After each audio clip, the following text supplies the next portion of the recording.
Haifa पर भी attack किया है। हाइफा पर हमले के बाद की तस्वीरें आ गई हैं। मिसाइल अटैक के बाद तबाही का मंजर भी देखने को मिला है। हाइफा, तेल अवीव, ये दो जगहें ऐसी हैं जहां पर ईरान के सबसे ज़्यादा अटैक हुए हैं और मिसाइल अटैक हुआ है। देखिए, अब ईरान की ओर से बड़ी कार्रवाई की जाएगी और वो इजराइल के खिलाफ की जाएगी। इजराइल के जो बड़े शहर हैं उन पर अटैक किया जा रहा है। तेल अवीव से तस्वीरें दिखाई रहे थे मनीष, और हाइफा से भी तस्वीरें आ रही हैं धीरे धीरे।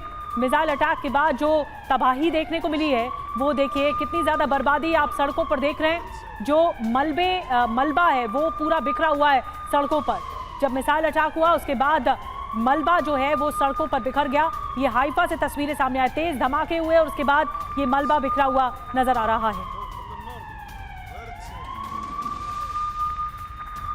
और देखिए, एक और बड़ी खबर और यह है ईरान के हमले को लेकर। 30 मिसाइलों से इजराइल पर एक साथ ईरान ने हमला किया है। यह खबर आ रही है 30 मिसाइलों के जरिए इजराइल को दहला दिया। 30 मिसाइलों से इजराइल पर ईरान का हमला। और ये देखिए, आसमान से गुजरती हुई मिसाइल, ये वीडियो आप देखिए। 30 मिसाइलों के जरिए एक साथ हमले को अंजाम दिया गया है। हालांकि अभी तक ये क्लियर नहीं है कि इस हमले से नुकसान कितना पहुंचा। हालांकि हाइफा पोर्ट के बिल्कुल ठीक पास में जरूर जहां पर हमला हुआ वहां से धुआं उठता हुआ नजर आया है। और ये यरूशलेम की तस्वीर आपको दिखा रहे हैं। और अल-अक्सा मस्जिद जो है उसके ऊपर से, अल-अक्सा मस्जिद के ऊपर से ये जो मिसाइलें हैं वो गुजरते हुए नजर आ रही है और नीचे से लोगों ने ये वीडियो बनाया। तो ये देखिए, इजराइल की राजधानी यरूशलेम, और यहां से जब मिसाइलें गुजर रही थी उस दौरान ये अभी की ताजा तस्वीरें जो हम आपको दिखा रहे हैं। और आप जरा देखिए कितने बड़े पैमाने पर, क्योंकि हम यही सवाल पूछ रहे थे कि ईरान का जो हमला होगा, अटैक होगा, बदला होगा। ये देखिए आप, ये मिसाइल जाती हुई नजर आ रही है टारगेट की तरफ। अब दो तस्वीरें आपके सामने, एक वो जब आसमान से मिसाइलें गुजर रही थी यरूशलेम अल-अक्सा के ऊपर से जब गुजरी है तब, और एक तरफ तेल अवीव जहां पर हमला हुआ है तो वहां नुकसान भी हुआ है। ये देखिए आप, तेल अवीव की तस्वीरें आपके सामने। वहां पर आकर जो मिसाइल गिरी है वहां धुआं उठता हुआ नजर आ रहा है बिल्कुल इमारत से। यानी कि ईरान की तरफ से हमलों की शुरुआत कर दी गई है और ईरान ने यह भी बोला है कि अमेरिका को भी अंजाम भुगतना होगा। सवाल यह है कि क्या जिस तरह से इजराइल पर हमले कर रहा है ईरान, अब क्या अमेरिका के खिलाफ भी शुरुआत होगी? क्या जो अमेरिकी बेसिस, सैन्य बेसिस मिडिल ईस्ट में मध्यपूर्व मौजूद है, क्या वहां पर भी अब ईरान अटैक करेगा? लेकिन उससे पहले इजराइल को दहला कर रख दिया। ये दो तस्वीरें, ताजा तस्वीरें इस वक्त हम आपको दिखा रहे हैं और जो नुकसान पहुंचा है वो भी आप देख पा रहे हैं। इजराइल की आर्थिक राजधानी के तौर पर मशहूर तेल अवीव, वहां पर एक बार फिर से विध्वंसक हमले को अंजाम दिया है और ये जो धुआं उठता हुआ नजर आ रहा है, इससे आप समझ सकते हैं कि नुकसान कितना पहुंचा है। ऊंची ऊंची इमारतें तेल अवीव में मौजूद हैं, लगातार उन्हें टारगेट किया जा रहा है इजराइल की तरफ से।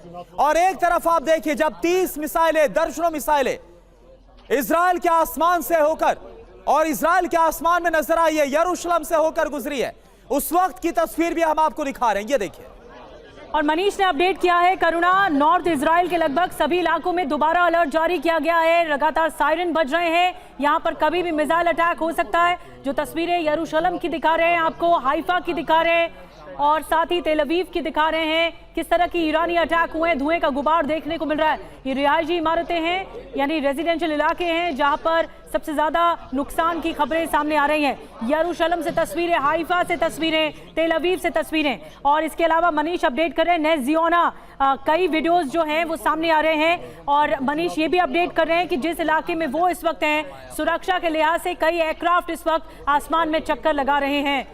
ओपी तिवारी सर, जल्दी से आप अगर बोलना चाहें इस पर, क्योंकि ये 3 शहर सबसे ज्यादा इंपॉर्टेंट रखते हैं इजराइल के लिए और वहीं पर ही अटैक किया है। ईरान अब और ज्यादा अटैक बढ़ाएगा। ईरान तो उनके इंपॉर्टेंट बेसिस पर ही अटैक बढ़ाएगा, लेकिन थोड़ी परेशानी ये है कि जिस एरियल प्लेटफॉर्म होता है तो उससे एक्यूरेसी ज़्यादा मिलती है, और जो ग्राउंड प्लेटफॉर्म से मिसाइल लॉन्च की जाती है तो उसका सर्कुलर एरर ऑफ प्रोबेबिलिटी जो होती है थोड़ा बड़ा होता है। इसलिए हो सकता है कि जो जहाँ पर टारगेट कर रहे हैं वहाँ पर ये मिल नहीं पा रहे हैं, ज़्यादा स्ट्राइक नहीं कर पा रहे हैं। लेकिन ये ज़रूरी है, ये ज़रूर है कि आवश्यक है कि इनके जो एयर डिफेंस है इजराइल की काफ़ी ख़त्म कर दिया है, काफ़ी कमज़ोर कर दिया है, क्योंकि एयर डिफेंस के साथ रिलेटेड जो मिसाइल्स है इनकी और ईरान की जो मिसाइल्स है उसमें कॉस्ट में डिफरेंस 6 टाइम्स है। इजराइल खत्म नहीं करना चाहता, इसीलिए इजराइल के देखिए फाइटर बेसेज और हेलीकॉप्टर हमेशा एयरबोर्न है ताकि वो एरियल इंटरसेप्ट करके डिसाइड कर सके और थोड़ा बहुत उनको डिफ्लेक्ट कर सके। लेकिन इसमें पूरी तरीके से सक्सेसफुल नहीं रह सकते, कोशिश की जा रही है। इस तरह एरियल मॉनिटरिंग जो है 24 आवर्स रखना मुश्किल है।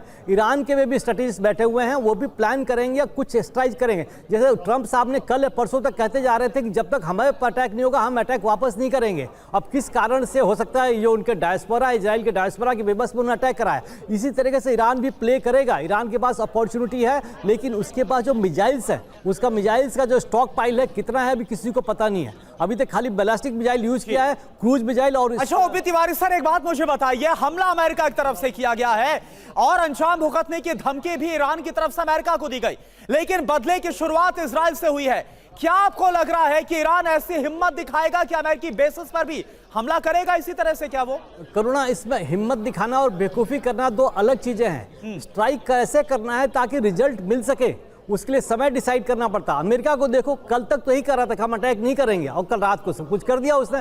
तो ईरान भी इससे सीख रहा है। ईरान में भी स्ट्रेटेजिस्ट हैं जिन्होंने मिसाइल बनाई है, उनको पता है क्या कर रहा है। वो मोस्ट प्रॉब्ली जहां लगता है अपने प्रॉक्सी से अटैक कराएगा। सबसे पहला जैसे इराक के जो बेसेज है, इनके जो 9 जो फिक्स्ड बेसेज हैं उनमें स्ट्राइक अवश्य होगा। किस तरीके से होगा इस समय की बताएगा, और कई और तरीके से किया जा सकता है जहां से वो एक्सपेक्ट नहीं कर रहे हैं। हूती के पास मिसाइल्स काफ़ी हैं, हजबुल्ला कमज़ोर हो गया है, लेकिन हूती की तरफ से स्ट्राइक और उनके बेसेस कुछ तो जाएंगे। इसके अलावा इराक में जो बेसेज है, इराक के जो ग्रुप्स हैं वो ईरान के सपोर्ट में आ गए। भले ही नेता इनसे मिल रहे हैं, लेकिन लोकल पॉपुलेशन मिडिल ईस्ट में है वो ईरान के सपोर्ट में आ रही है।